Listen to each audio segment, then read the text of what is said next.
Buenos días para todos, mi nombre es Vanessa Melo, yo soy profesional de construcción de paz del proyecto Participaz de la Pastoral Social de la Diócesis de Cúcuta.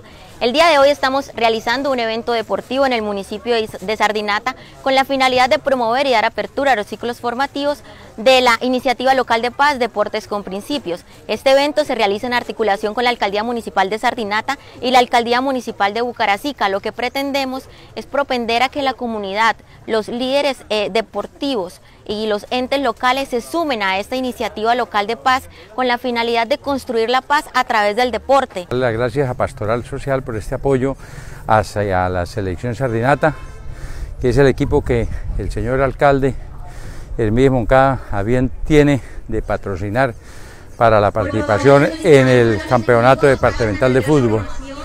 Dios mediante, para seguir representándonos bien a nivel del departamento en cuanto a fútbol se refiere. Soy Sara Sandoval, la presidenta de Asojuntas de la zona centro y delegada por los jóvenes a la selección Sardinata. Me satisface ver que algo que iniciamos como una ilusión para los muchachos de Sardinata, participar en el departamental de fútbol, hoy se haga realidad parte de este proceso. En la presentación del equipo de la Alcaldía Municipal de Sardinata, con el aval del señor alcalde Hermídez Moncada Osorio, nuestro representante legal, estamos en la instancia de partido amistoso para empezar el día 3 de octubre, primer partido clasificatorio, comprende en 3 partidos, con 2 partidos se clasifica a la siguiente fase.